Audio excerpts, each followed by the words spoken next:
Salut à tous. Aujourd'hui, nous sommes le mercredi 4 février 2026 et notre cher ami, notre frère, Scott Ritter, est avec nous. Bienvenue à nouveau, Scott. Merci de m'avoir invité.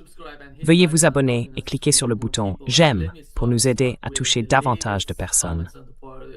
Je vais commencer, Scott, par les derniers commentaires de Marco Rubio, le secrétaire d'État des États-Unis.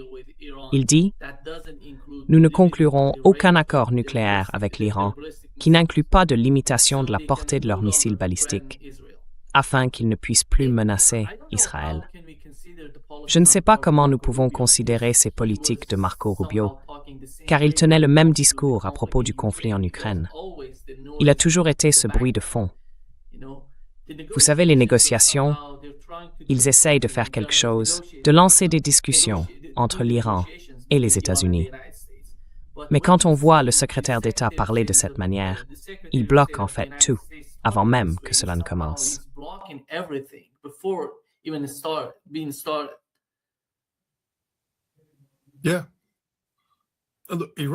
Oui, l'Iran existe aujourd'hui. La République islamique survit aujourd'hui grâce à son programme de missiles balistiques, et plus précisément parce que ce programme peut atteindre Israël. Donc ce que dit Marco Rubio, c'est « suicidez-vous ». Nos conditions sont « vous vous suicidez ». Parce que nous savons à 100% que si l'Iran respectait ces conditions et limitait la portée de ses missiles, de façon à ne pas pouvoir frapper Israël, Israël détruirait l'Iran sans craindre de représailles. Donc c'est inenvisageable. C'est stupide. Vous savez, je ne suis pas en position de conseiller le gouvernement iranien sur quoi que ce soit, et je ne le ferai pas. Je ne suis pas un agent de l'Iran. Mais quand on regarde ce qui se passe ici aux États-Unis, quelqu'un doit rappeler à Marco Rubio que son patron voulait bombarder l'Iran en rassemblant la plus grande armada du monde, du lourd, du très lourd. Et puis il ne l'a pas fait.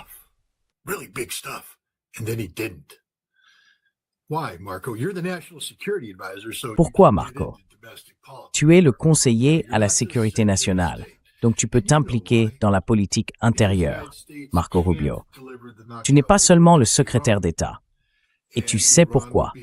Parce que les États-Unis ne peuvent pas porter le coup décisif contre l'Iran, tandis que l'Iran pourrait peut-être porter un coup décisif contre Israël et infliger des dommages importants aux États-Unis. C'est donc les États-Unis qui recherchent ces négociations. L'Iran ne rampe pas vers l'Amérique. Maintenant, je crois que les Iraniens sont assez intelligents pour savoir qu'il faut laisser la fenêtre ouverte. Mais Rubio vient de fermer la fenêtre. Il vient de fermer la porte. Il n'y a plus d'espace ici. Marco Rubio ne prend pas les décisions à Washington.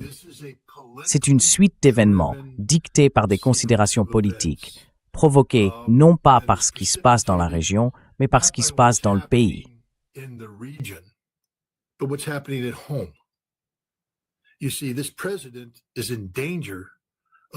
Vous voyez, ce président risque de mettre fin prématurément à sa présidence. Il y a des élections de mi-mandat en novembre et il y a de fortes chances que cela arrive à cause de la stupidité de ses politiques concernant, vous savez, les immigrés illégaux. Il a été élu en grande partie sur cette politique. Et les gens ne sont pas contre l'expulsion des immigrés illégaux, surtout ceux qui ont un casier judiciaire. C'est une bonne chose. Mais envahir des villes américaines pour des raisons autres que l'expulsion, utiliser le DHS comme une armée d'occupation pour intimider les villes à tendance démocrate, violer les droits constitutionnels américains à cause de quotas créés pour gonfler artificiellement les chiffres des expulsions, cela provoque un contre-coup. Oui, et l'Amérique ne va tout simplement pas le tolérer.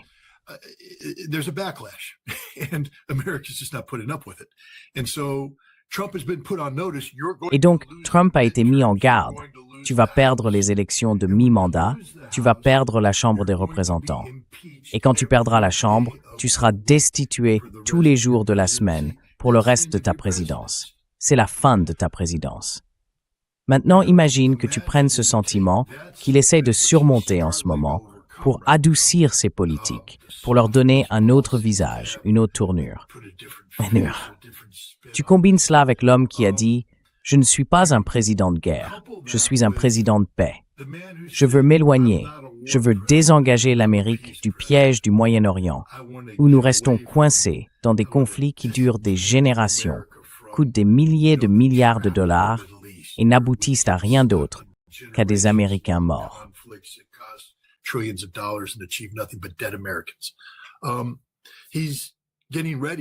Il se prépare à nous impliquer précisément là-dedans, car il n'y aura pas de coup décisif contre l'Iran.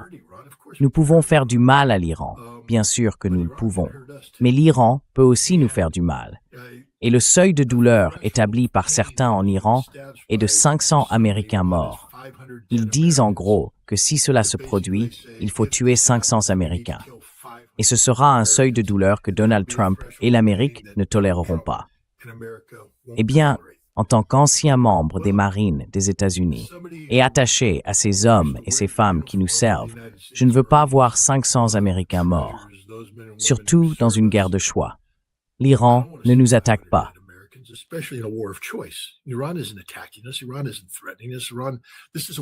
L'Iran ne nous menace pas. C'est une guerre de choix, une guerre de politique jouant à des jeux stupides. C'est une guerre conçue pour apaiser Israël. Mais je veux rappeler à tout le monde que c'est Israël, à la fin de la guerre de 12 jours, qui a décroché le téléphone et appelé Donald Trump, le suppliant de mettre fin à la guerre. Car les missiles iraniens ne pouvaient pas être abattus et commençaient à atteindre des cibles qui faisaient vraiment mal à Israël. Rien n'a changé dans cette équation. Rien. Alors Marco Rubio peut dire ce qu'il veut. C'est sans importance. Ce président ne va pas bombarder l'Iran, car ce serait la fin de sa présidence. Donc l'Iran devrait aller de l'avant. Écoutez, je pense que l'Iran devrait avoir une certaine flexibilité sur le programme nucléaire.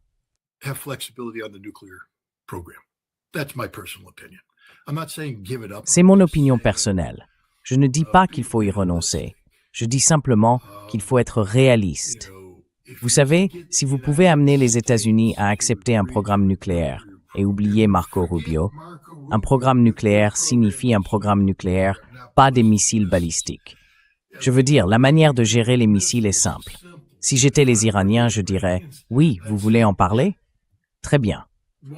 Alors tout le monde en est capable.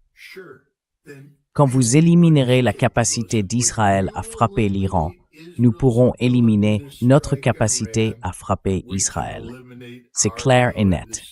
Et tant que ça n'arrivera pas, nous ne voulons pas en parler, parce que la dernière fois que j'ai vérifié, nous n'avions pas initié de conflit avec Israël.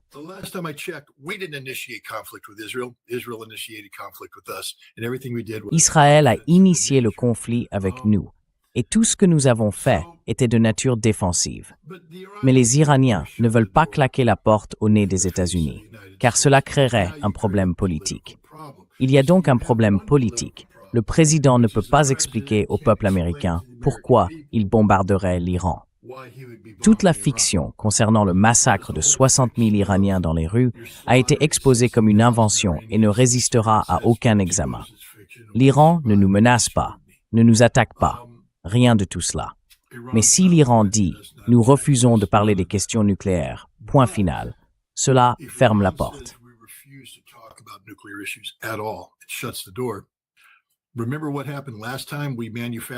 Souviens-toi de ce qui s'est passé la dernière fois que nous avons fabriqué un dossier sur les armes de destruction massive.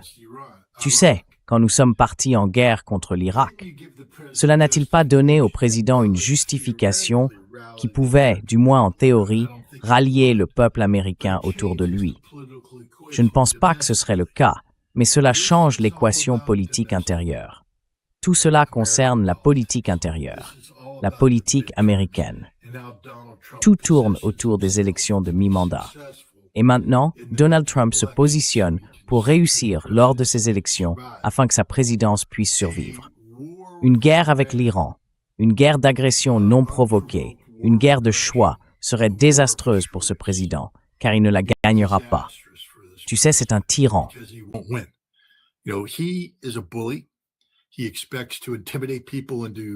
Il s'attend à intimider les gens pour les pousser à capituler, soit en acceptant un accord, soit en donnant à l'Amérique ce qu'elle veut.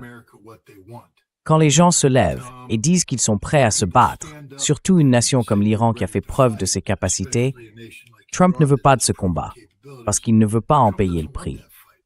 Il ne peut pas en payer le prix. C'est un lâche, moralement et je crois physiquement. Tout cela relève de la politique intérieure américaine. Et tant que chaque action de l'Iran gardera cela à l'esprit, je pense qu'ils s'en sortiront. Ils doivent jouer avec la foule américaine. Ils doivent convaincre cette foule que l'Iran n'est pas une cible qui vaille la mort d'un seul Américain.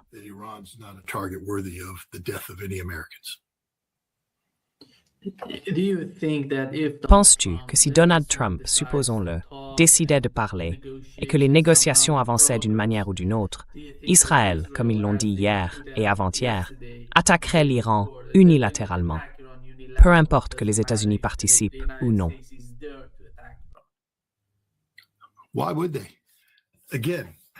Pourquoi le ferait-il? Encore une fois, c'est Israël qui a dit à Donald Trump « Ne bombarde pas l'Iran, à moins de pouvoir porter le coup de grâce. » Israël ne peut pas porter le coup de grâce. Ils ont mené une attaque surprise en juin et ils n'y sont pas parvenus. Et ils en ont payé le prix. Donc ce n'est que de la posture de la part d'Israël. Israël ne va pas attaquer l'Iran unilatéralement, car Tel Aviv serait mise sans dessus-dessous. Je veux dire, les Iraniens se préparent, je crois, précisément à cette éventualité. Rien ne va les prendre par surprise. La dernière fois qu'ils ont laissé tout leur pays s'endormir en pensant qu'ils étaient en paix, c'était la nuit où Israël les a attaqués et a anéanti leur direction militaire. Cela ne se reproduira pas. Et les capacités de l'Iran ne cessent de s'améliorer, de s'améliorer, de s'améliorer, de s'améliorer, de s'améliorer.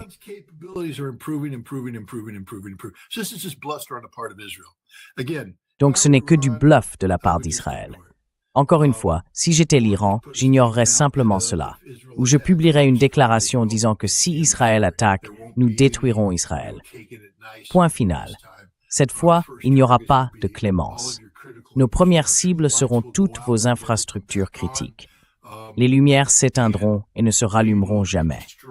Et nous frapperons des cibles en Israël avec une tolérance aux dommages collatéraux comparable à celle de la Seconde Guerre mondiale.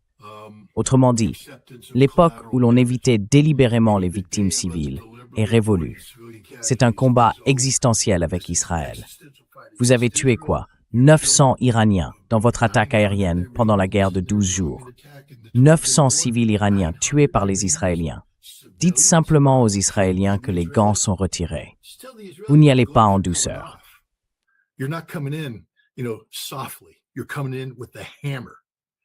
Tu arrives avec un marteau, et ce marteau va retourner Tel Aviv sans dessus-dessous. Tel Aviv ressemblera à Gaza quand tu auras fini. Fais simplement savoir aux Israéliens que c'est ce qui est en jeu ici, et ils se tairont. Enfin, ils ne se tairont pas. Les Israéliens ne se taisent jamais, mais ils reculeront. C'est Israël qui a supplié pour le cessez-le-feu en juin. Israël a supplié, et Israël dit à Trump, « N'attaque pas à moins de pouvoir les anéantir. » Alors, que dit Israël maintenant? Qu'ils veulent relancer une guerre qu'ils ont perdue, qu'ils ont soudainement des capacités de défense antimissiles balistiques capables de résoudre le problème des missiles iraniens. Non. C'est simplement de la posture politique de la part d'Israël, parce que Netanyahou est dans une impasse politique chez lui et ne peut pas se permettre d'apparaître faible face au refus de l'Iran de céder aux exigences américaines. Refusal to yield to American demands. You know what's going on here in Iran. You see the. Tu sais ce qui se passe ici en Iran. Les services de renseignement et l'armée, ils ne sont pas du tout optimistes quant aux négociations avec les États-Unis. Peu importe. Le gouvernement essaie de dire que nous pourrions parler, que nous devons parler avec les États-Unis, mais eux disent « Faites ce que vous voulez, nous sommes prêts à tout ».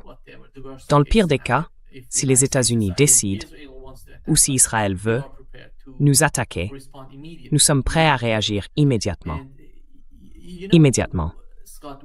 Et tu sais, Scott, hier, nos drones iraniens ont été abattus par le porte-avions américain parce qu'ils disaient que les drones s'approchaient trop, se dirigeant directement vers le navire.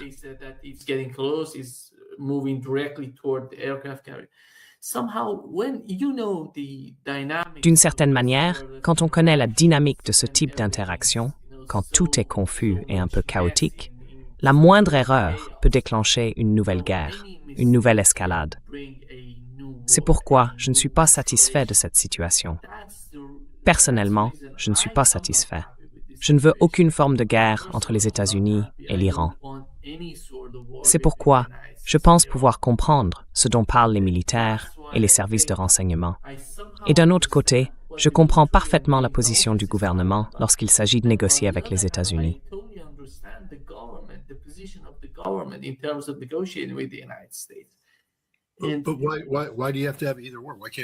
Mais pourquoi faudrait-il que ce soit l'un ou l'autre?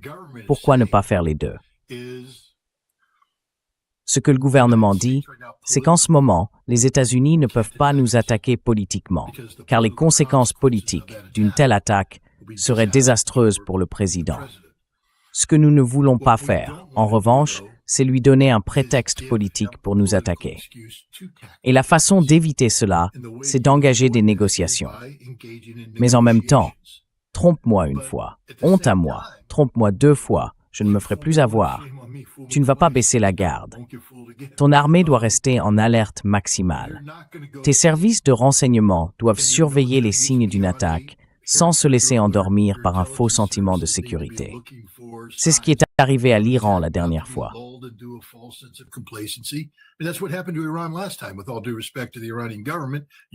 Avec tout le respect que je dois au gouvernement iranien, vous avez cru les États-Unis.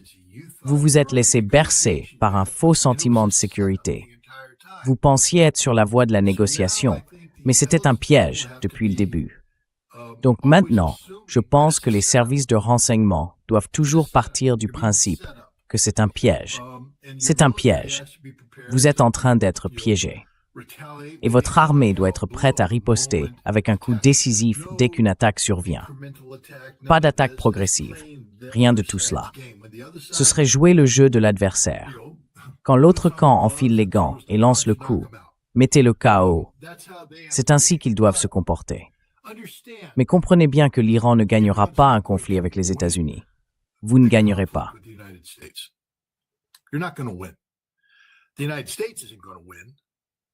Les États-Unis ne vont pas gagner. Vous allez nuire à l'Amérique.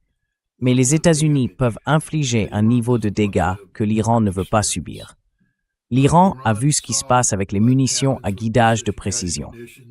Je crois que l'une des raisons pour lesquelles l'Iran a accepté de mettre fin au conflit en 2020, c'est parce qu'il avait été touché. Vraiment touché. Aucun dirigeant ne veut infliger à son peuple ce genre de souffrance. Donc, même si vous êtes prêt pour la guerre, un leadership responsable doit aussi chercher une voie de sortie. Et je pense que c'est ce que permettent les négociations. Encore une fois, négocier ne veut pas dire se rendre. Ce n'est pas parce que Marco Rubio dit quelque chose que cela va se passer ainsi.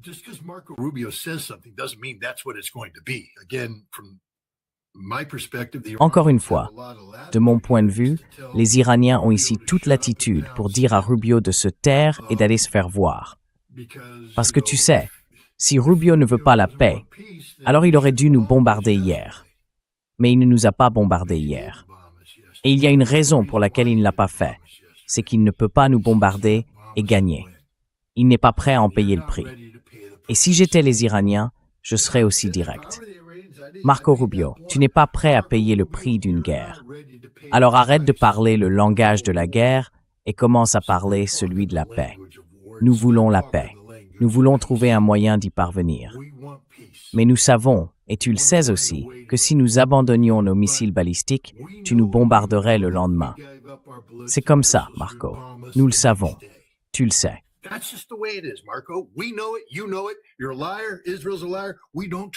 Tu es un menteur. Israël est un menteur. Nous ne vous faisons pas confiance, mais nous ne voulons pas de guerre. Alors nous allons négocier. Vous voulez parler du programme nucléaire? Très bien, parlons du programme nucléaire. Mais les missiles balistiques? Non, c'est ce qui nous maintient en vie. Pourquoi l'Abraham Lincoln a-t-il abattu un drone? Posez-vous la question. Parce qu'ils ont peur, une peur bleue. Ils sont là-bas, à 800 km des côtes iraniennes, en train de manœuvrer, d'essayer de rester discrets, sans laisser les Iraniens savoir où ils se trouvent. Parce que s'ils devaient jamais lancer une attaque, ce qu'ils redoutent, c'est que l'Iran tire une salve de missiles hypersoniques à tête manœuvrante et à guidage de précision capable de couler l'Abraham Lincoln. Alors ils essayent de rester cachés. Ils n'ont pas abattu ce drone parce que l'Amérique se montre agressive. They didn't shoot down that drone because America's being aggressive. They shot down that drone because they were panicked. Ils ont abattu ce drone parce qu'ils ont paniqué, parce qu'ils s'étaient approchés trop près. Ce drone était sur le point de découvrir où se trouvait l'Abraham Lincoln. Ils ne veulent pas que les Iraniens sachent où se trouve l'Abraham Lincoln, parce qu'ils ont peur. Peur parce qu'ils savent ce qui arrivera. Le groupe aéronaval est un système d'armes hérité qui n'a plus de viabilité opérationnelle face à un adversaire moderne. C'est la même crainte qu'ils ont vis-à-vis des Chinois. Si nous devions un jour nous retrouver dans une guerre ouverte avec la Chine à propos de Taïwan, je peux vous garantir que ces porte-avions resteraient très loin, parce qu'ils ne peuvent pas s'approcher, ils seraient coulés. Et s'il devait y avoir une guerre ouverte avec la Russie, les porte-avions resteraient eux aussi très loin, parce que s'ils s'approchent trop, ils seront coulés.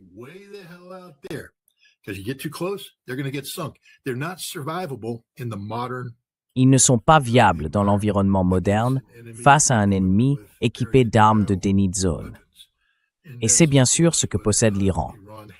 Je pense que vous savez, l'Iran ne veut pas provoquer directement les États-Unis. Comme je l'ai dit, il faut être très prudent pour ne pas créer les conditions politiques à l'intérieur des États-Unis qui permettraient au président de justifier une frappe militaire contre l'Iran. Un Iran perçu comme trop agressif. Rappelez-vous, il ne faut pas s'attendre à ce que le peuple américain soit soudainement submergé par le bon sens. Ils ne vont pas se réveiller un matin en disant « Eh bien, nous devons être géopolitiquement responsables ici. Nous devons parler de parité, d'avantages mutuels, de sphères d'influence réciproques et de la manière dont nous interagissons. » Le public américain pense avant tout à l'Amérique. Nous sommes les plus grands, les plus forts du monde.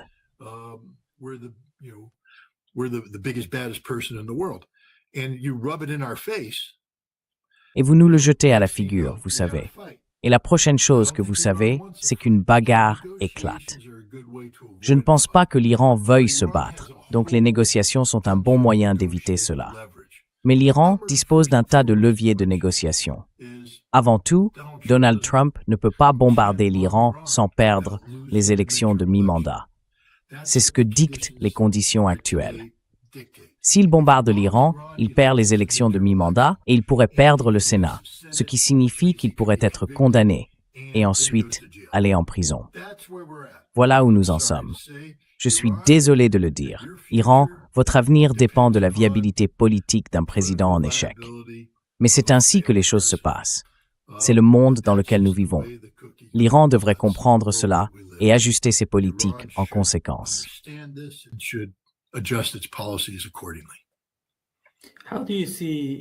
Comment voyez-vous la manière dont Netanyahou essaie de convaincre, ou d'une certaine façon, de faire pression sur Donald Trump? Il ne le fait pas.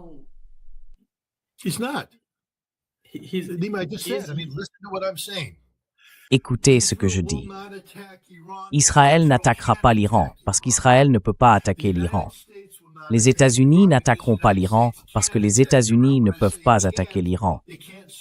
Quand je dis « ne peuvent pas », je veux dire qu'ils ne peuvent pas survivre aux conséquences d'une attaque contre l'Iran. Alors, quelle pression Netanyahou exerce-t-il sur le président américain? Aucune. Il se met en scène pour un public politique intérieur. Il a dit « l'Iran doit disparaître ». L'Iran doit disparaître. Mais si l'Iran doit disparaître, pourquoi avez-vous arrêté la guerre de 12 jours? Parce que vous ne pouvez pas faire disparaître l'Iran. Si l'Iran doit disparaître, pourquoi avez-vous empêché Trump d'attaquer plus tôt, quand il y avait des manifestations dans les rues? Parce que vous saviez que ce ne serait pas un coup décisif et que vous seriez rayé de la carte. Netanyahou ne fait pas pression sur Trump pour qu'il attaque l'Iran. Il fait pression sur Trump pour qu'il n'attaque pas l'Iran. Et c'est un problème politique pour Netanyahou.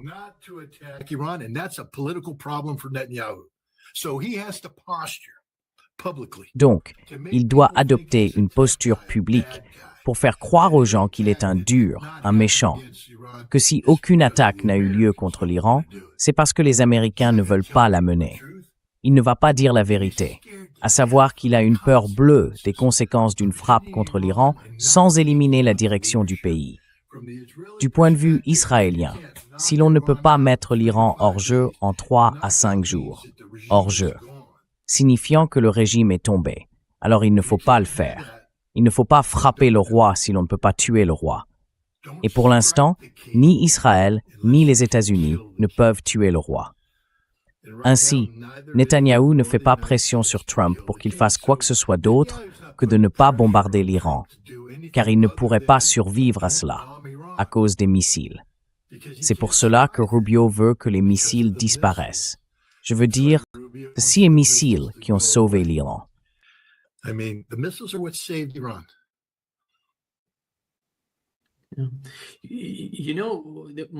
Tu sais, ce que je veux dire, c'est que le scénario idéal pour Israël serait une guerre entre l'Iran et les États-Unis, avec Israël restant en marche, sans trop s'impliquer dans les combats. C'est le meilleur scénario possible. Ça n'arrivera pas. Les Iraniens sont trop intelligents. Ils ont dit, corrigez-moi si je me trompe, mais leur déclaration est la suivante. Si l'Amérique nous bombarde, nous frapperons Israël de toutes nos forces, car nous considérons Israël comme une extension de l'Amérique. Nous ne faisons pas de distinction entre les deux. Si Israël nous attaque, nous frapperons les bases américaines, car pour nous, Israël et l'Amérique ne font qu'un. Nos cibles ne changeront pas. Si vous voulez une guerre avec nous, nous bombarderons les mêmes objectifs, peu importe qui l'a commencé. C'est la réalité. C'est ce que les Iraniens ont dit, et je les crois. Je crois que si les États-Unis bombardaient l'Iran, Tel Aviv serait bouleversé cette nuit-là. Il n'y a donc pas de scénario favorable pour Israël traverse une crise existentielle qu'il a lui-même provoquée.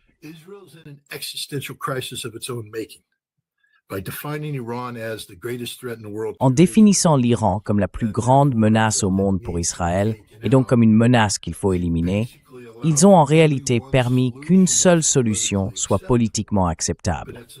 Mais c'est une solution qu'ils ne peuvent pas exécuter, qu'ils ne peuvent pas atteindre. Ils ont donc un problème politique. Donald Trump a de la chance de ne pas encore avoir acculé l'Iran dans ce coin-là. Pour l'instant, l'Iran est uniquement un problème nucléaire. Marco Rubio essaye d'en faire un problème de missiles balistiques. Mais je pense que plus les Iraniens disent simplement « Écoutez, nous ne voulons pas de guerre. La seule raison pour laquelle nous sommes ici aujourd'hui, c'est parce que nous avons ces missiles qui vous effraient, et nous ne les abandonnerons pas. Si vous voulez que nous les abandonnions, il faut non seulement que vous retiriez tous vos porte-avions, voici l'accord, voilà ce que je leur dirais, nous retirerons nos missiles du statut de première ligne et les placerons dans des zones de stockage.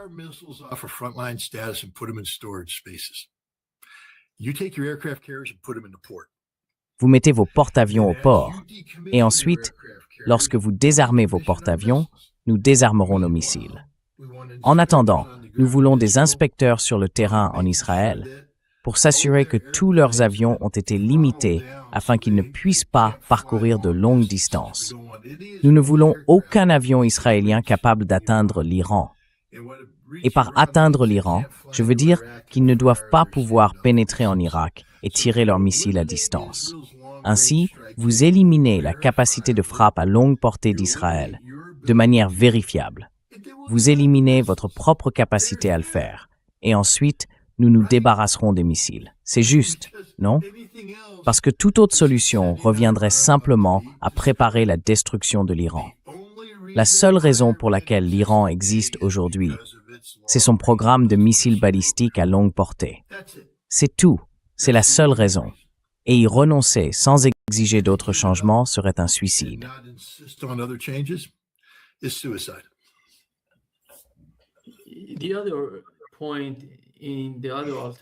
L'autre point, ou l'autre alternative dans l'équation que nous avons ici, en Asie occidentale, est l'évaluation faite par les États arabes conjointement avec la Turquie. Ils essayent de construire une sorte de pont entre les États-Unis et l'Iran afin de les rapprocher. Comment percevez-vous leur comportement dans cette direction? Pensez-vous qu'ils agissent de manière sincère?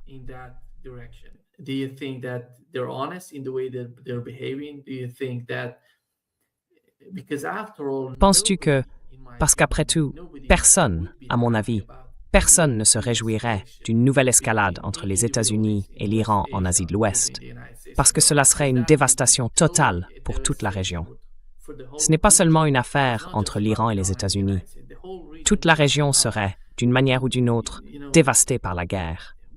L'économie de la guerre, les conséquences, l'escalade, les attaques, tout cela. Penses-tu qu'ils comprennent, qu'ils saisissent cette réalité d'une nouvelle guerre au Moyen-Orient? Est-ce pour cela qu'ils essayent de faire cela?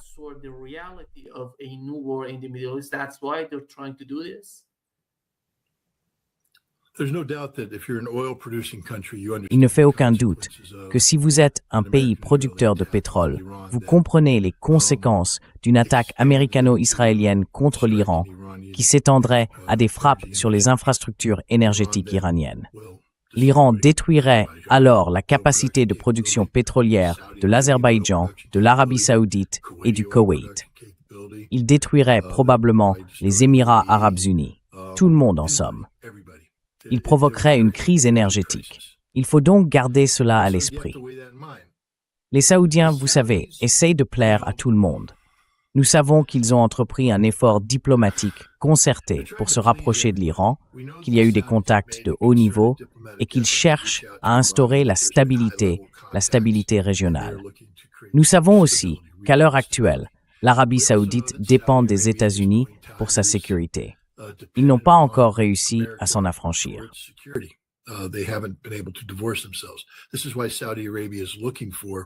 C'est pourquoi l'Arabie saoudite cherche non seulement à conclure un accord de sécurité bilatéral avec le Pakistan, ce qui était une réponse à l'attaque israélienne contre le Qatar, mais envisage désormais de l'étendre également à la Turquie. Là encore, il s'agit de créer une base solide pour contenir Israël. Vous savez, Israël est le problème et l'Amérique est le soutien d'Israël. L'Arabie saoudite est donc déchirée en ce moment. Je pense que c'est très possible, car j'ai lu certaines choses, même s'il faut se méfier de ce qu'on lit, puisqu'il y a beaucoup de désinformation. Mais j'ai lu que les Saoudiens encouragent les États-Unis à attaquer.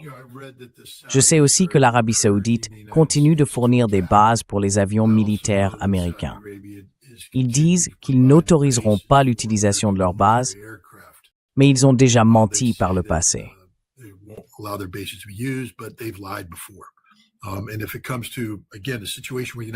Et si l'on en arrive encore une fois à une situation où les États-Unis disent « c'est le coup décisif, nous allons frapper pour tuer », je pense que l'Arabie saoudite, à ce stade, dirait « d'accord, faites-le, utilisez nos bases, allez-y, mais tuez-les, tuez-les, tuez-les.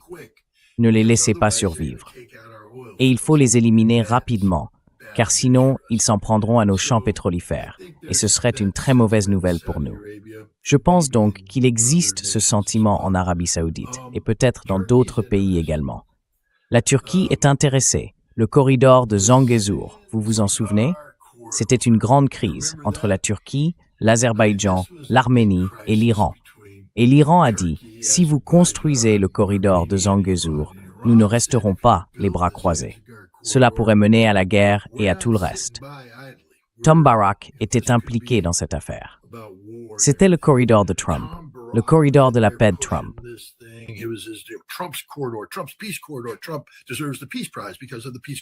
Trump mérite le prix de la paix à cause du corridor de la paix et du Zangezur. Plus personne n'en parle. Personne n'en parle. Pourquoi? Il se passe des choses intéressantes en ce moment. En Géorgie, la République de Géorgie, en Abkhazie, la République séparatiste, les Russes travaillent très dur pour rouvrir cette ligne ferroviaire. Pourquoi? Eh bien, parce que si vous rouvrez cette ligne, vous obtenez une connexion directe depuis Saint-Pétersbourg jusqu'à l'Est. Toutes les lignes ferroviaires s'y rejoignent. Et vous avez maintenant une ligne qui ne passe pas par Bakou ni par la mer Caspienne. Vous avez une ligne qui descend à travers la Géorgie, entre en Arménie et arrive en Iran.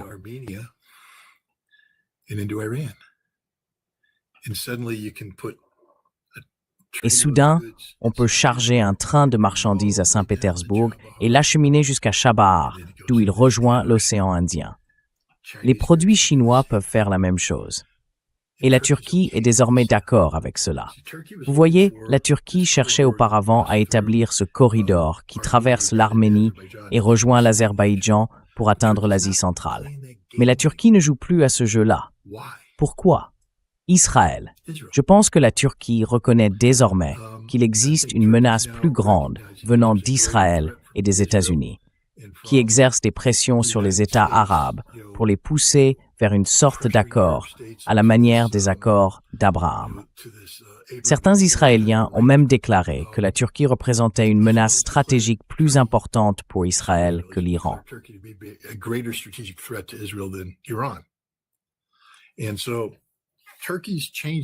Ainsi, la Turquie modifie un peu sa posture. Et c'est tout simplement fascinant à observer. Encore une fois, voir le corridor de Zangezur disparaître constitue un problème géopolitique. Parce qu'il y a quelque temps, tu le sais, on en a déjà parlé, cela allait devenir une guerre. L'Iran envoyait même des troupes jusqu'à la frontière avec l'Azerbaïdjan. Personne n'en parle, car cela n'existe pas.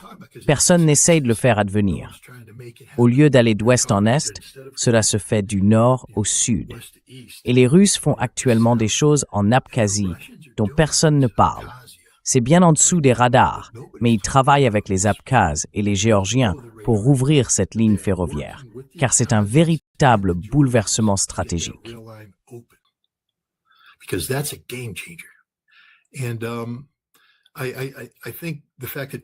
Et je pense que le fait que la Turquie facilite désormais cela en dit long sur la position de la Turquie dans la géopolitique de la région. La Turquie n'est pas une ennemie de l'Iran. La Turquie est une amie de l'Iran. Ils peuvent être en concurrence sur certains points, mais la Turquie est une amie de l'Iran. Et je pense que la Turquie ajuste sa vision géopolitique pour intégrer la possibilité d'une amitié avec l'Iran. Et c'est une bonne chose. Je pense que cela joue en faveur de l'Iran. Donc, vous savez, on verra bien. Corrigez-moi si je me trompe. Les négociations devaient d'abord avoir lieu en Turquie, puis ils ont parlé de les déplacer. Ou bien elles devaient se tenir ailleurs et ont ensuite été déplacées en Turquie. Non, elles devaient avoir lieu en Turquie, à Istanbul. Puis elles ont été déplacées à Mascate, à Oman.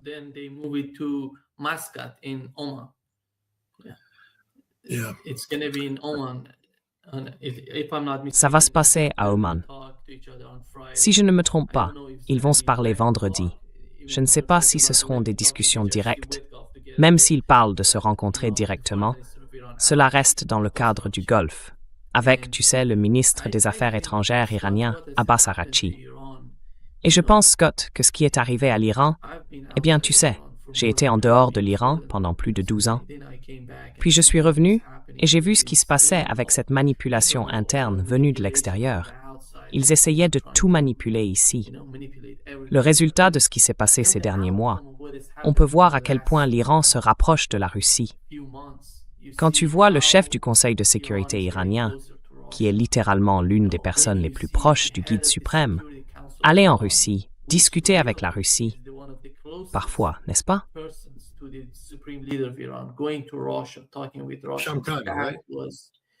Ouais.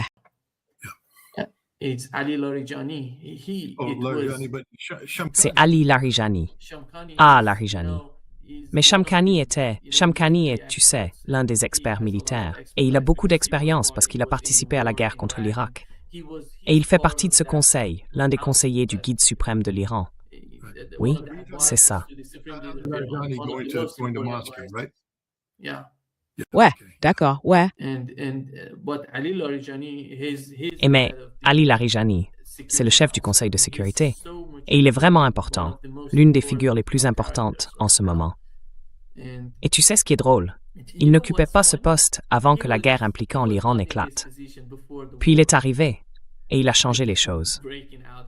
Tu sais, il a beaucoup de pouvoir maintenant. Eh bien, ce qui est curieux, corrigez-moi si je me trompe, mais il lui était interdit de se présenter à la présidence lors de la dernière élection, n'est-ce pas? in the last election because Exactement, exactement. and so here's a man who this just Et shows donc, you the voici un stupidity of homme the West. qui cela montre simplement la stupidité de l'Occident. Vous avez une situation en Iran où les modérés l'emportent et ils commencent à écarter certains des conservateurs de la vieille école et tout le reste. Et encore une fois, si j'étais à la CIA en charge du centre de mission pour l'Iran, je crois qu'on l'a fermé, mais peu importe, je dirais au président, laissez faire, ne touchez à rien, laissez cela se produire naturellement. Nous obtenons les changements en Iran que nous voulons obtenir. Nous n'avons pas besoin de faire la guerre. Et une fois que nous aurons un changement de direction politique, nous pourrons arriver avec la carotte, vous savez, la levée des sanctions, et l'armée sera affaiblie.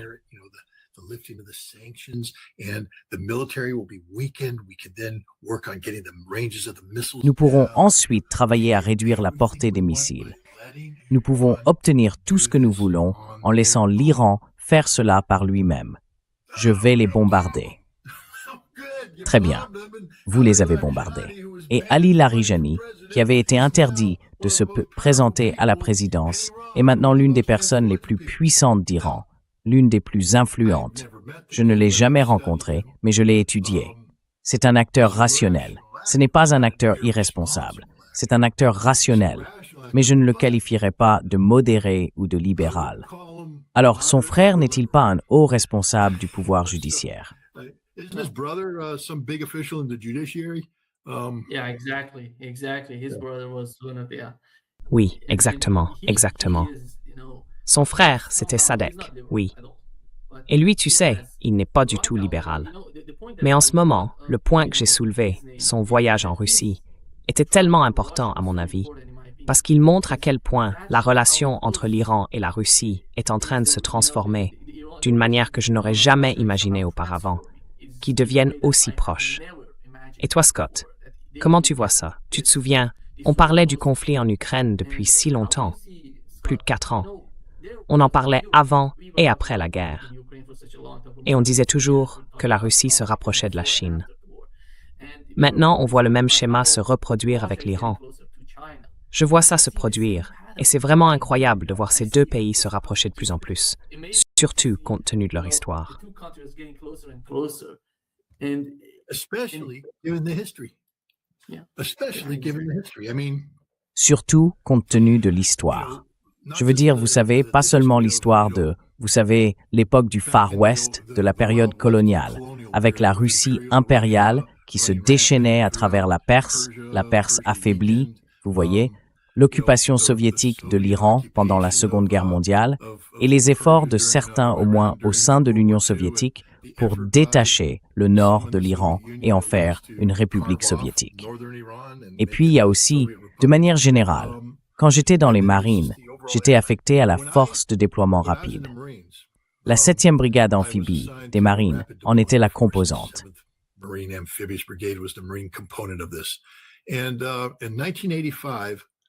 Et en 1985, nous avons retravaillé la partie renseignement du plan d'opération, le plan d'opération pour intervenir en Iran, parce que les Soviétiques allaient tenter de prendre le contrôle des ports d'eau chaude de Chabahar et Bandar Abbas. Notre plan consistait donc à mener une opération amphibie, s'emparer de Bandar Abbas, s'emparer de Chabahar, débarquer des forces, et ainsi de suite. À cette époque, il existait un dossier de contre-espionnage avec des listes, la liste blanche, les bons Iraniens que nous pouvions recruter et utiliser, la liste noire, ceux que nous devions arrêter et emprisonner, et les individus gris, ceux qu'il fallait surveiller. Mais nous considérions alors l'Iran comme une nation menacée par une intervention soviétique.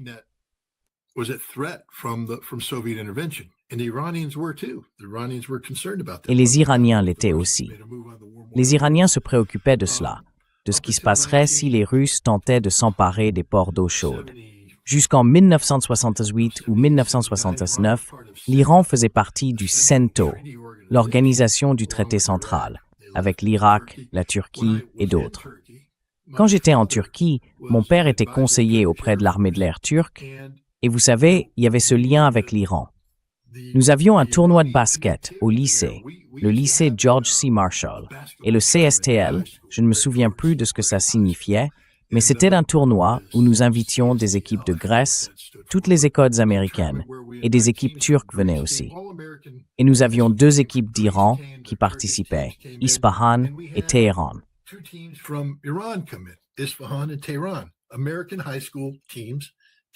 Des équipes de lycées américains sont venues en 1965, 66 et 1967. Je crois qu'en 1967, cela a peut-être été annulé parce qu'il se passait certaines choses, mais il y avait cette connectivité, une connectivité de type OTAN avec l'Iran jusqu'à la fin des années 1970. Et la République islamique a brutalement réprimé les communistes en Iran. C'était le parti Tudeh, non? Vous savez, du genre, « Salut, vous êtes désormais légaux, sortez de l'ombre, enregistrez-vous et tout. Merci de vous être enregistrés. Arrêtez-les tous et exécutez-les. Merci. » Et les soviétiques ont réagi, « Vous ne pouvez pas faire ça. » Donc il y a cette animosité, cette méfiance, cette antipathie. Et encore une fois, si j'étais à la CIA, je me dirais, « Misez là-dessus. Vous savez, ils n'aiment pas les Russes. »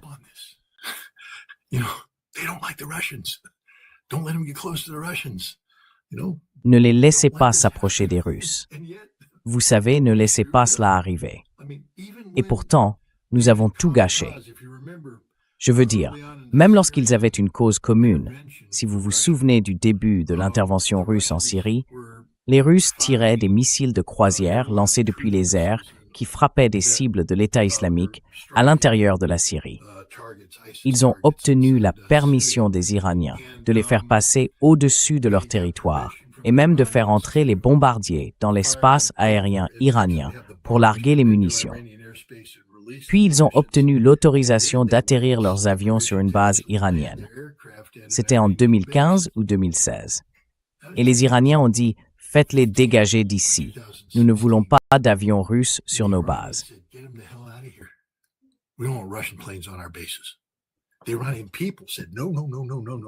Le peuple iranien a dit « Non, non, non, non, non, non, non. » Et cela montre qu'il existe un ressentiment profondément enraciné. Et pourtant, aujourd'hui, c'est exactement le contraire qui se produit. Des officiers militaires iraniens s'entraînent dans des académies militaires russes, fréquentent des écoles pour apprendre différents métiers. Des ingénieurs iraniens du complexe militaro-industriel travaillent avec les Russes dans diverses usines, apprennent des choses. Des Russes viennent et apprennent des Iraniens. Il y a des délégations d'échanges militaires. Et le plus important, c'est qu'il existe un accord de sécurité stratégique qui a enfin été ratifié par les Iraniens.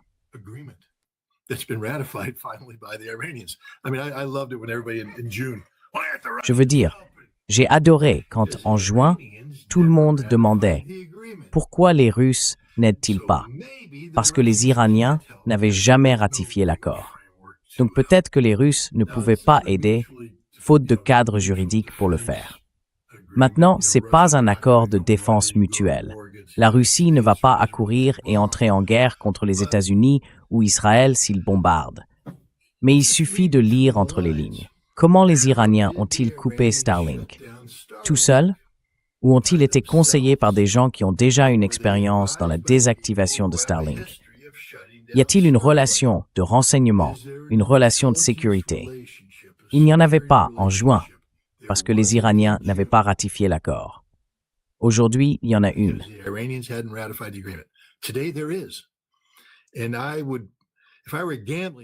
Si j'étais un parieur, je miserais beaucoup d'argent sur le fait que les Russes collaboraient avec les Iraniens pour les aider à manipuler Starlink, le désactiver, le suivre, en recueillir des renseignements, tout le reste. Je pense que les Russes les aident aussi d'autres manières. Je veux dire, vous savez, les Russes disposent de certaines capacités de collecte spécialisées. Et lorsque les États-Unis font voler un bombardier B-2, et souvenez-vous, les États-Unis font voler des B-2 dans la région depuis longtemps. Ils ont envoyé un groupe de frappe en Iran dont la mission était prévisible, car ils avaient tout expliqué aux Iraniens. Et pensez-vous que les Iraniens en ont parlé aux Russes?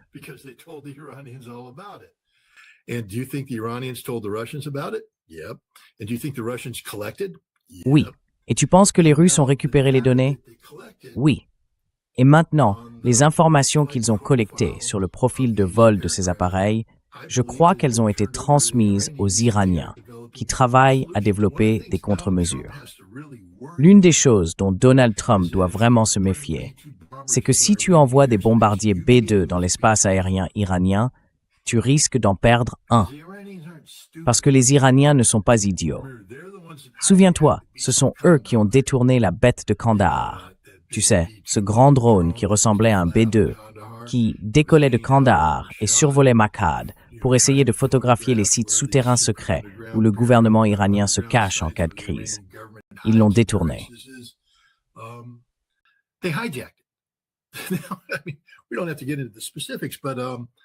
Nous n'avons pas besoin d'entrer dans les détails, mais l'appareil est contrôlé depuis le sol, envoyé dans les airs. Puis, pendant un certain temps, les contrôleurs au sol le transfèrent via satellite à des opérateurs situés au Nevada qui le pilotent. Tout cela se fait avec un système de chiffrement, ce qui signifie qu'il faut disposer du paquet de chiffrement le plus récent de la NSA. Il change constamment.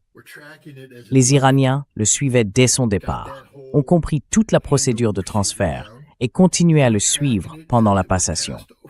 Ce que les Iraniens ont fait, c'est intercepter le signal de transfert, en prendre le contrôle et le faire atterrir en Iran. Et franchement, ils sont très doués. Les Iraniens comptent parmi les personnes les plus intelligentes au monde dans ce domaine. Ils observent les États-Unis depuis longtemps.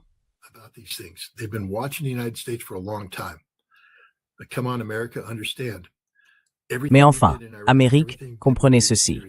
Tout ce que nous avons fait en Irak, tout ce que nous avons fait en Syrie, les Iraniens observaient. Tout ce que nous avons fait en Afghanistan, ils observaient.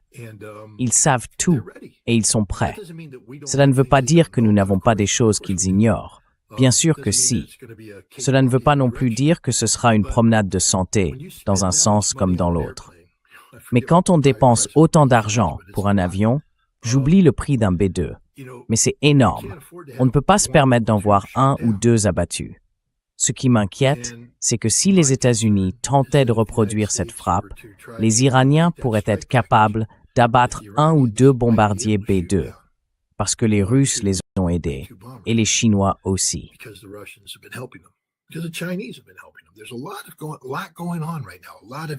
Il se passe beaucoup de choses en ce moment. Beaucoup d'informations circulent. Un aspect clé de la survivabilité de ces systèmes d'armes réside dans leurs caractéristiques de furtivité.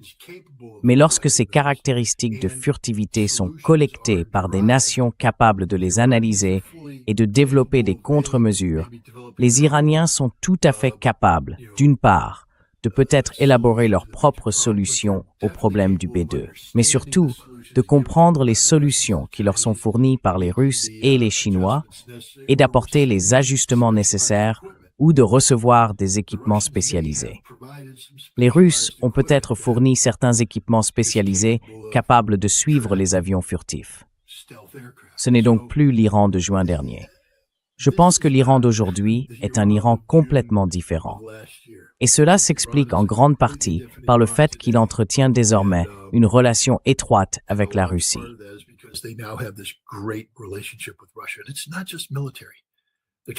Et ce n'est pas seulement une question militaire, il parle aussi de politique. Je pense encore une fois que je ne suis pas iranien, donc mal m'en prendrait de dire que quelqu'un a fait une erreur. Mais, vous savez, Raisi, je crois que c'était le président qui est mort dans l'accident d'hélicoptère, n'est-ce pas? Oui, exactement. Il était à fond sur les BRICS. Je veux dire, si vous vous souvenez, les Russes devaient organiser la conférence des BRICS à Kazan. Les Iraniens devaient y participer. Et c'était censé être une grande affaire. Comme aller au casino à Las Vegas en misant tout son argent parce qu'on est sûr de gagner. Et ils étaient prêts à le faire. Mais ils ont été stoppés. Le nouveau président, le nouveau ministre des Affaires étrangères, ils ont pris leur distance. Ils ont refroidi le jeu. Et donc, le sommet des BRICS à Kazan n'a pas été ce qu'il aurait pu être, parce que l'Iran a fait un pas en arrière.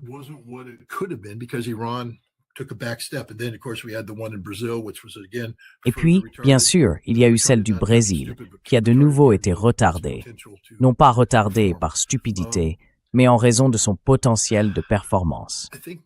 Je pense que les Iraniens commencent maintenant à prendre conscience de deux réalités. L'Occident n'est pas votre ami et ne le sera jamais. Désolé.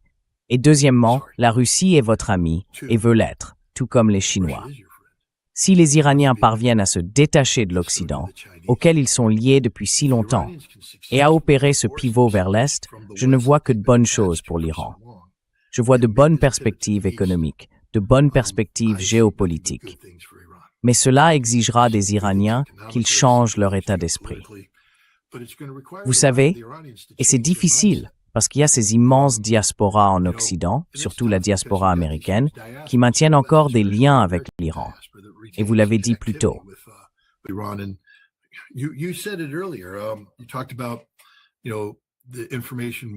Vous avez parlé de l'opération de guerre de l'information en cours, la propagande. Maintenant que l'Iran entretient de bonnes relations avec la Russie, ce que je conseillerais, c'est peut-être que vous puissiez les aider. Il y a un homme nommé Andrei Ilnitsky. C'est un ancien lieutenant général, conseiller de Shoigu, et il a développé le concept de guerre mentale.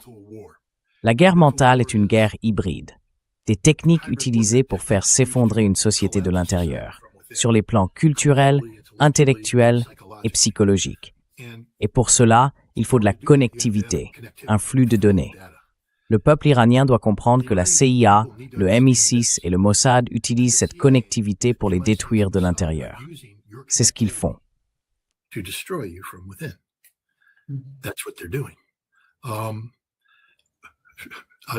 Juste encore une fois, pour s'amuser. Pourquoi ne pas faire une enquête auprès de tous les professeurs de Téhéran, de toutes les universités de Téhéran, qui sont partis quand ces manifestations ont commencé, qui ont décidé qu'ils ne voulaient plus vivre en Iran. Et demandez-vous pourquoi ils ne voulaient plus y vivre. Puis demandez-vous pourquoi tant de leurs étudiants ont participé à la violence. Parce que la connectivité qu'entretient l'élite pro-occidentale en Iran crée une vulnérabilité. Je sais que les services de sécurité iraniens en sont conscients, mais il fut un temps où les Iraniens pouvaient voyager librement en Europe et assister à des conférences. Et ils y étaient fortement recrutés, très fortement recrutés.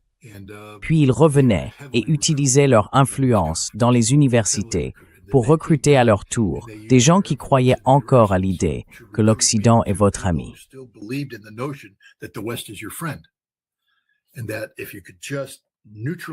Et que si vous pouviez simplement neutraliser ces conservateurs, les sanctions pourraient être levées, l'économie pourrait prospérer et tout irait pour le mieux. Mais cela ne fera que mener à votre chute. Si le gouvernement iranien et le peuple iranien permettent que cette connectivité ait lieu, une guerre psychologique est menée contre vous chaque jour, travaillant à vous faire s'effondrer de l'intérieur. Vous savez qui ne mène pas de guerre psychologique contre vous? Les Russes et les Chinois.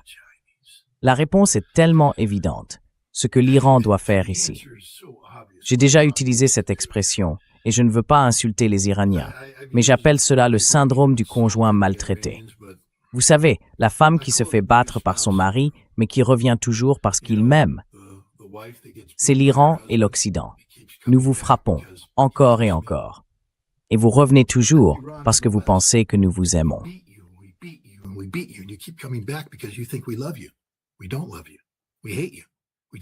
Nous ne vous aimons pas. Nous vous détestons. Nous vous méprisons.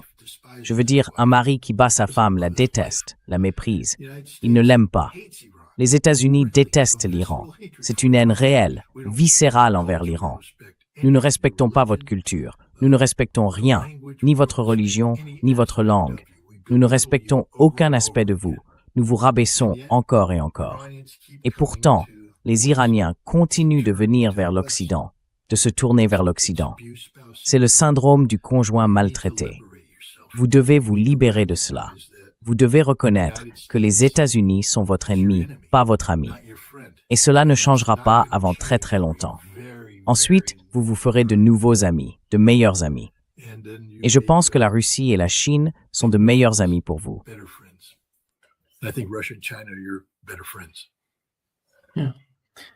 Scott, shifting the gear a little bit to the conflict in Ukraine Oui, today, we Scott, had the three of changeons un peu de sujet pour parler du conflit en Ukraine. Russia, the United Aujourd'hui, States, il y a eu la réunion trilatérale on one entre side, la the Russie, other les hand, États-Unis Lindsey et Graham l'Ukraine, and d'un asking côté. for Tomahawk D'un autre missiles côté, to be on sent voit to Lindsey Ukraine. Graham demander l'envoi de missiles He Tomahawk wants some à escalation l'Ukraine. with Russia, but Je ne sais pas ce qu'il cherche à obtenir. do you think Il veut de that nouvelles our- escalades avec la at the Russie. end of Mais penses-tu que nous approchons de la fin de ce conflit en cours en Ukraine?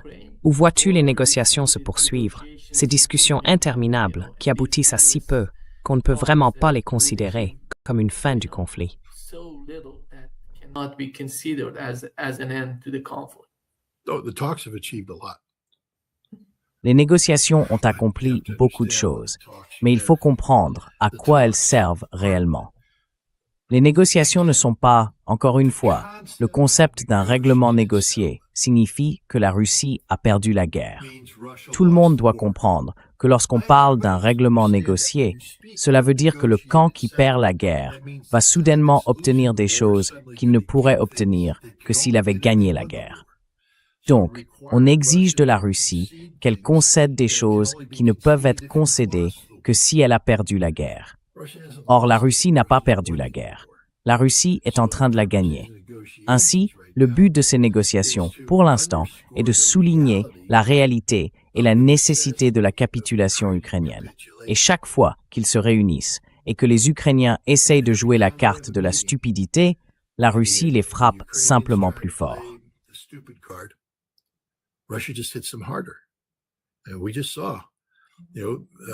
Et nous venons de voir que Donald Trump a réussi à convaincre les Russes de cesser de viser les infrastructures énergétiques pendant une semaine, dans l'espoir que les Ukrainiens comprennent que, waouh, c'est agréable de ne pas avoir de missiles frappant notre réseau énergétique. Nous pouvons commencer à reconstruire, peut-être rétablir un peu la circulation de l'énergie. Peut-être que c'est ça, la paix. Peut-être que nous voulons la paix. Et on a vu qu'en Ukraine, certains ont commencé à dire que peut-être des concessions territoriales en échange de la paix seraient une bonne chose. Mais les Ukrainiens n'étaient pas prêts à le faire. Et maintenant, les Russes les ont frappés de plein fouet. C'est là que les négociations sont utiles, car elles prouvent quelque chose. Elles prouvent que cette guerre ne se terminera pas tant que les objectifs de la Russie ne seront pas atteints.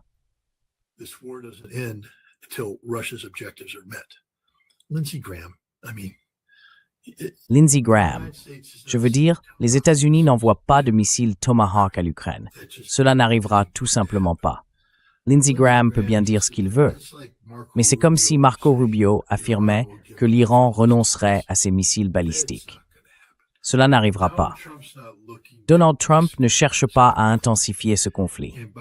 Et en fournissant des missiles Tomahawk à l'Ukraine, on prendrait une situation où les États-Unis commencent enfin à entrevoir une lueur d'espoir parce que la Russie va gagner.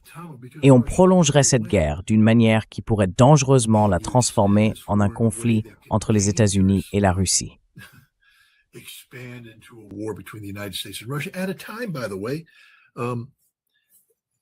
Aujourd'hui, c'est le dernier jour où vous pouvez dormir tranquille, car à minuit, le traité New START expire. Il n'y aura plus de contrôle des armements. Les États-Unis commenceront à équiper leurs forces de missiles balistiques, de têtes nucléaires supplémentaires, augmentant la taille de leurs forces nucléaires déployées d'environ 1500 à 4000, 5000, voire 6000. Les Russes réagiront en conséquence. La course aux armements continue. Le traité sur la non-prolifération des armes nucléaires se révélera être un mensonge, car l'un de ses principes essentiels n'est pas seulement que les États non dotés de l'arme nucléaire n'en acquièrent pas, mais aussi que les États dotés s'en débarrassent. Et ici, les États-Unis et la Russie feront marche arrière en élargissant leurs arsenaux.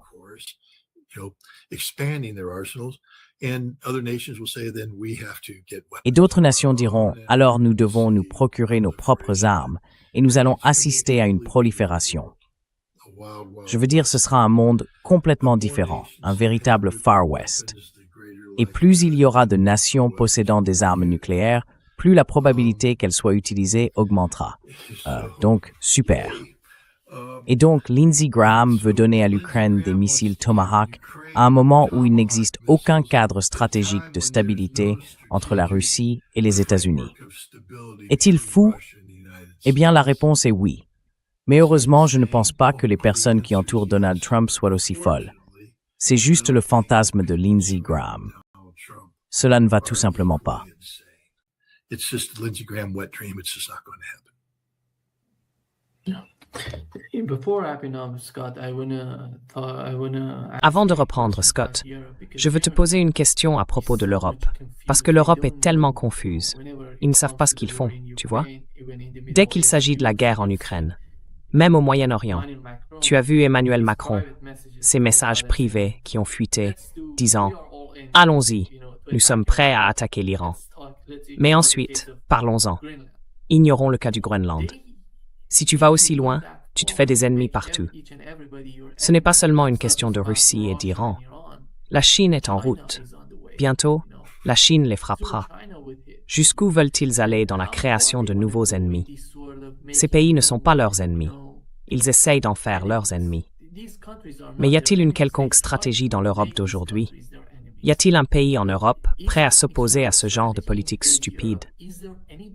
Any country in Europe to stand against these sort of stupid policies? Well, they're all coming around. Eh bien, ils finissent tous par s'y rallier. These policies didn't originate Ces in politiques ne sont pas nées en Europe, pour que tout le monde comprenne bien. Elles ont été imposées à l'Europe par les États-Unis. C'est nous qui avons inventé le terme réduction des risques. La réduction des risques est un terme politique pour désigner la déconnexion. Nous voulions punir la Chine, l'affaiblir, renforcer notre influence sur elle dans les accords commerciaux. Alors nous avons dit aux Européens, vous devez réduire les risques. Et ensuite, Ursula von der Leyen-Merz, tout le monde, s'est envolé là-bas et a essayé de dire aux Chinois, nous allons réexaminer notre relation avec vous. Nous allons réduire les risques. Je me souviens quand les Allemands y sont allés, Merz est parti avec une délégation, et que VV a dit « Tu es fou? Hé, Merz, tu nous as paralysés avec tes politiques stupides ici en Europe. Nous ne gagnons pas d'argent ici en Europe. »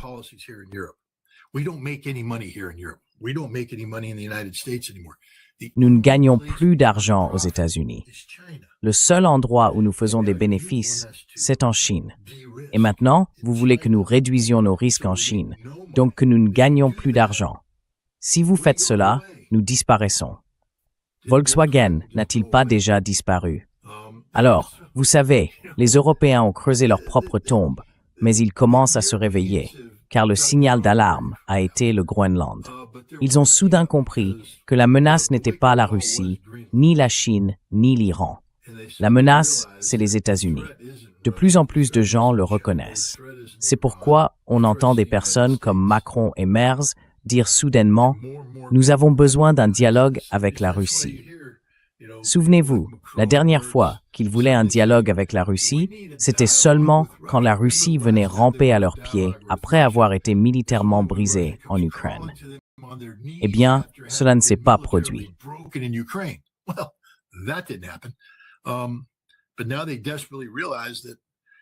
Mais maintenant, ils réalisent désespérément qu'en réévaluant leur relation avec les États-Unis, ils ont besoin de stabilité. Ils ne peuvent pas se permettre d'emprunter cette voie, car le chemin du conflit avec la Russie n'était viable dans leurs esprits tordus et malades que si les États-Unis les soutenaient. Et les États-Unis ne vont pas les soutenir. Donc, je vois bien un changement. Mais je crois aussi que nous allons continuer à assister à un changement révolutionnaire, un changement politique en Europe. Et que ces dynasties politiques et économiques qui existent depuis des décennies vont tomber, remplacées par des personnes qui ne sont pas prisonnières des politiques héritées de l'attachement américain et qui réfléchiront plus librement à ce qui est dans le meilleur intérêt de leur pays et de l'Europe. Et croyez-le ou non, ils en viendront tous à la même conclusion. Il est dans notre intérêt d'obtenir une partie de cette énergie russe bon marché.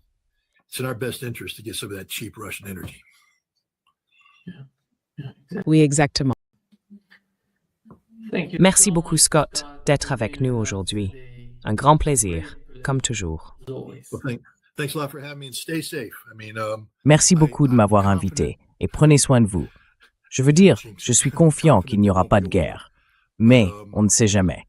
Alors soyez prudents et à la prochaine. À bientôt. See you. Bye-bye. Bye-bye. Bye.